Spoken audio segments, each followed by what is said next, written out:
Hello ladies and gentlemen, my name is Dietrich and this is a 2007 Lexus GS 350, and this car has, near as makes no difference, 275,000 miles on it. And just for fun today, I am going to review it for you. We're going to talk about what is, or what was, a Lexus GS 350, since Lexus no longer makes the GS models. We'll have a look at the engine and transmission. Just out of habit, we'll measure out the trunk space. We'll have a look at the passenger room, and we're going to have a look at the interior features and see just what works on this 17-year-old car with 275,000 miles on it. It's going to be a fun journey. If some of that sounds interesting and some of it doesn't, check the description below for timestamps. So we're going to start off by talking about what is, or what was, a Lexus GS. The GS was Lexus mid-sized sporting luxury sedan. It competed primarily with the E-Class Mercedes-Benz, Audi A6, BMW 5 Series, cars like that. And when this car was being built, Lexus actually had the resources and the wherewithal to offer two such vehicles. The GS was the rear-wheel drive-based, more sporting version of their mid-sized luxury sedan. You could get it with a V8 engine. You could get all-wheel drive as an option on certain models, this one included. And overall, it was a very good competitor for the German rear drive-based sedans. However, they also offered the ES, which was a little bit more luxury-based, a little bit more comfort-based. That was actually based on the Camry platform, so it's a front-wheel drive car. And, you know, for the driver who likes the room of a mid-sized luxury sedan but doesn't need the sportiness and looking to save a little bit of money because it was a little bit cheaper to buy an ES than it was to buy a GS. And come 2020, Lexus apparently decided that the ES was all they needed because they still make that one, but they discontinued the GS, at least where I am here in the United States. Now we're going to take a look under the hood. Normally I have the hood open when I shoot this part of it, but the hood struts have actually failed on this car, but no matter, I'll get some nice B-roll for you. This was actually a very state-of-the-art powertrain back in 2007 when this car was made. 2007 was the first year for the GS 350 model. That indicates a 3.5-liter V6 with 303 horsepower and 274 torque. That was hooked up to a 6-speed automatic transmission, and that gave it the highest horsepower of any kind of base model car in a class, more than a base model 5 Series, A6, Jaguar S-Type, Mercedes E-Class. The Lexus GS 350 was the fastest of all of those in 2007, and this car actually still runs great. This engine still runs smooth, puts out a lot of power. The transmission shifts smoothly.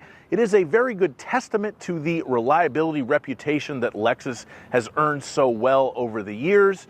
And it's too bad that you can't buy a car like this now, although I'm sure all of the modern Lexus offerings are probably going to be just as reliable, maybe minus the hybrid batteries. Those might not last 14 years or 275,000 miles. All right, now we are going to measure out the cargo space.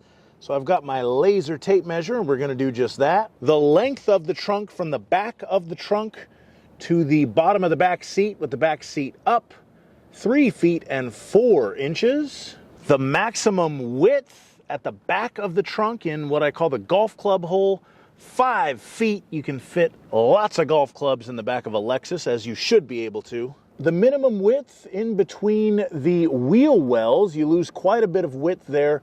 2 feet and 11 inches is that measurement. The height of the inside of the trunk, 1 feet and 5 inches, but look at how beautifully finished the top of the trunk is. It's carpeted, it's gorgeous.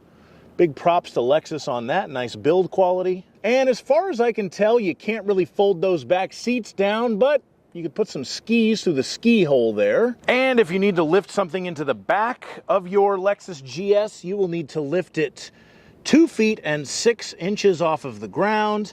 And just for fun, underneath the floor, we have the fancy Lexus cover for the spare tire, but we do have a space saver spare and some tools. So that's the trunk in a 2007 GS 350. Now we're going to measure out the passenger space in this GS 350, and for this measurement I will use myself.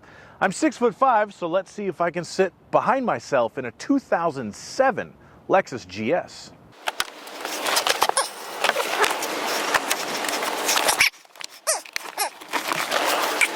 Okay, so the answer to this question is not really. I can sit in the front, I do have enough leg room, I barely have enough headroom, and then if I get in the back, I can kind of squeeze in, but it's not ideal. I gotta like move that knee, and yeah, my legs are all akimbo and right up against the seat, and my head, I don't have enough headroom. This is one thing when I look at these older cars, the passenger room is way not as good as it is in some newer models. That's something the automakers have improved a lot, but you did get rear air vents. I don't know, is that supposed to be an ashtray? I think it is. Rear air vents, ashtray, center armrest, pop-out cup holders. Well, there you go. That is the passenger space in a 2007 Lexus GS 350. All right, now let's see what still works and what still doesn't work on this Lexus. I do have the key in my pocket, so if I push that button, it locks the car. And if I put my hand in the door handle, it unlocks it. That still works. When we get in, put our foot on the brake, push the engine start button, and she starts right up. That still works. We do have a power steering column, which still works. There's the odometer right there, 274,783 miles. The only warning lights I have on are a tire pressure monitoring light and then some kind of red triangle right there, which I assume is somehow related to the tire pressure monitoring light. It's blinking at me for my seat belt, but even if I put my seat belt on, the red triangle doesn't go off, so there is that. The air conditioner still blows cold. Let me turn down the fan a little bit just so I don't get too much noise in here. Let's see, just for fun, how do I change the temperature on this thing? You think I would know how to do that? Temp, duh. Let's crank it up and see if the heater works. Oh, okay, let me agree. Let me go back to climate. All right, I'll tell you if the heater's gonna work in a minute. The cooling seats still work. I'm gonna put it over to the side to see if the heated seats work. Cigarette lighter. It has a cigarette lighter, but it doesn't seem to work. And interestingly enough, in 274,000 miles, it doesn't look like anybody has ever lit one single cigarette with this thing. So, virgin non-smoker Lexus. If it stays on the road, I'm sure somebody's going to smoke something in this thing at some point. Transmission still shifts smoothly. The sport mode works. All it really does in this car is let you limit what gear it shifts into. But that does still work. It does have an auto-dimming mirror. I don't know if this shows up on the camera, but I doubt that still works because it's gone all fuzzy and wonky, so probably the auto-dimming mirror doesn't work. The compass works. Let's see, sunroof. We can open it. That works. We can close it. That works. Tilt up. Uh-oh. Uh-oh. Oh, I can't make it tilt down. Well, we just discovered something that doesn't work. Down.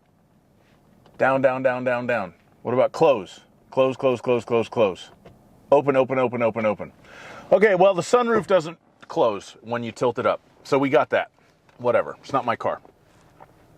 The navigation system works. The GPS, that is where we are at the moment. One thing that doesn't seem to work, if I go to audio and I try to listen to the radio, there is no sound whatsoever if I go into sound.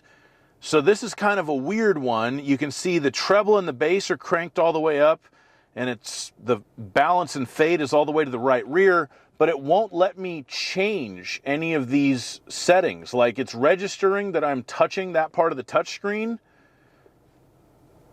but nothing is changing, and the volume knob does nothing, and I can hit power and it turns it off, and then I can turn it back on, and I can change stations, and it appears that the radio is working because, like, it's picking up the RBDS, the radio broadcast data system.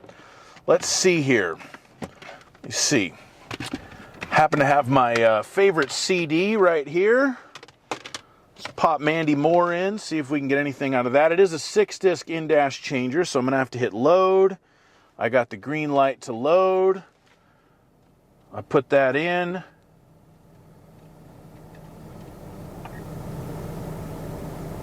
CD changer. Let's go to audio. Disc 1 track run. It's reading the name of the CD and the song. Can I advance songs? Let's see. Tune file, no. Track list. Audio. Track list. Oh, it's got a track list. But I still can't hear it. I can't listen to Candy by Mandy Moore. Well, what a shame that is. Let's try a tape. I got Kenny Rogers' greatest hits right here. What the hell is this? Man, I got put together by Goodwill. I literally just bought these at Goodwill for this because I don't really carry around CDs and tapes, but let's see if this bootleg tape... Oh, tape play!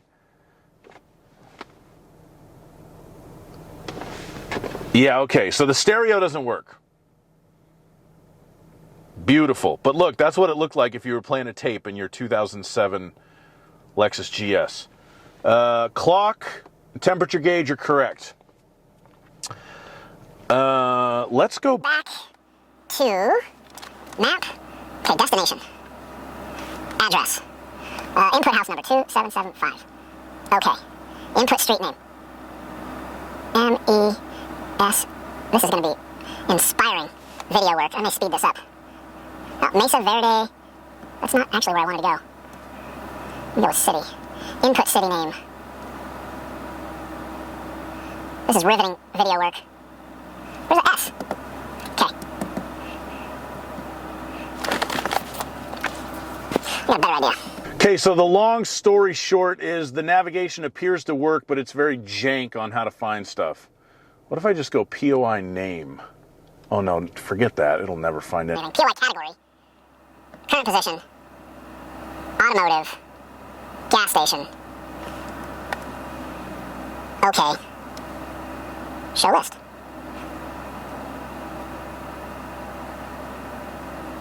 This route uses private roads. Okay, go. Okay, so the nav probably still works, but I don't want to use it. There's a bunch of stuff down here. Watch this. If I push that button, ba-bam. So the trunk release still works, but the trunk needs new struts, as does the hood. Fuel door release still works. Power mirrors. Driver's side. Still works. Passenger side. Still works. Right? Wait a minute. Passenger side doesn't go up and down, but it goes side to side. We're finding flaws. All auto on the windows.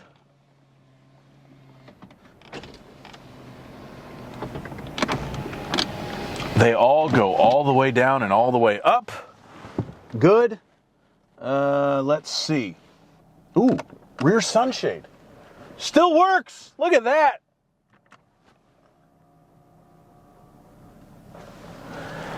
Okay, that still works. What is this? Windshield wipers for the headlights?